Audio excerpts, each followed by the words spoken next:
how does this protect us against potential attacks in the future? There is a critical aspect to the future of Terra Luna Classic that just isn't discussed much within the community.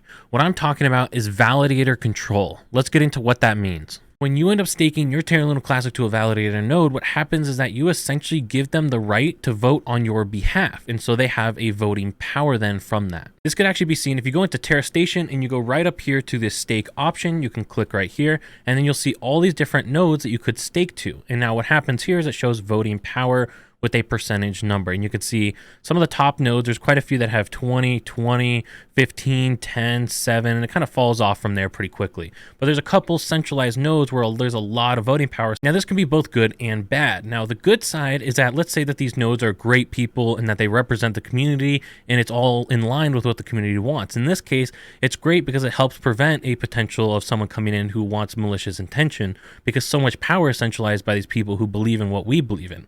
The bad side is if these people end up going and turning on us, or if let's say someone else comes in the future who's not supportive of the community, what the community wants, they get a large stake of voting power and then they ended up voting maliciously against what the community wants. This is very important because these votes decide the future of Terra Luna Classic. Now I'm bringing this up because I saw a video by Classy Crypto. If you guys haven't seen him, be sure to check him out. I think he's a really smart guy with some really interesting perspectives, but on this one, I disagree with him personally. Now he said that this is something we should vote against when talking about this particular proposal right here.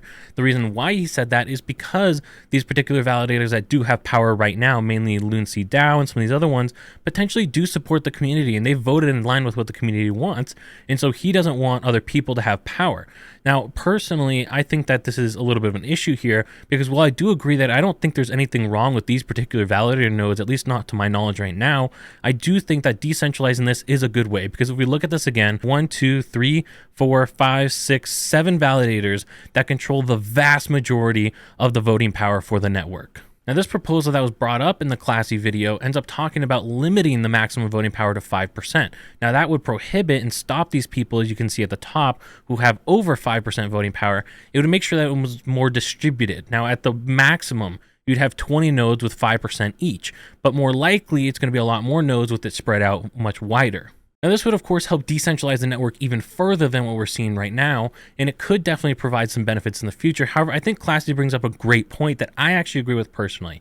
He says that the major issue right now is that you can't add new validator nodes. So what they did is they took the original validator nodes and let them go for right now, but there's a little while before anybody could add new validator nodes, just over a month or so. And so I think that's actually a really great point, is that these validator nodes that have a lot of voting power right now, these are the ones from the old validator nodes that currently support the community. And so they should have the power right now.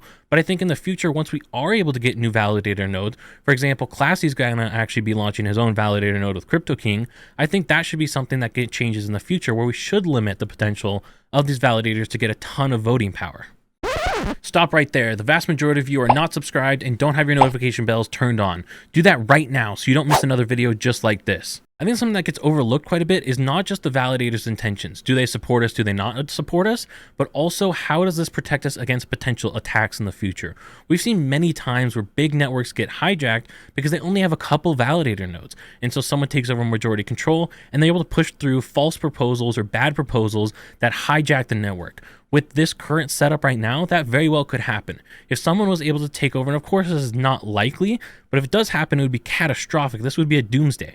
But if someone was able to take over a couple of these top 7 validator nodes, they could push through a proposal that sends them tons of money to their personal wallet, and there's really nothing that could be done about that. Of course, there's a couple safety nets that would protect against something that extreme, but you get the point here that something bad could be pushed forward, and it could be a hijack of these validator nodes, and that's why it's so important to make sure that this is decentralized.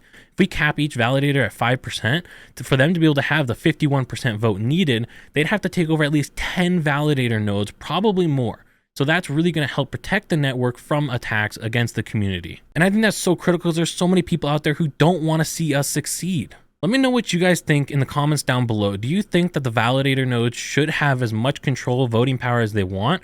Or do you think we should have a lower cap, maybe a 5%, 10%, that helps make sure the network is more secure? What do you guys think?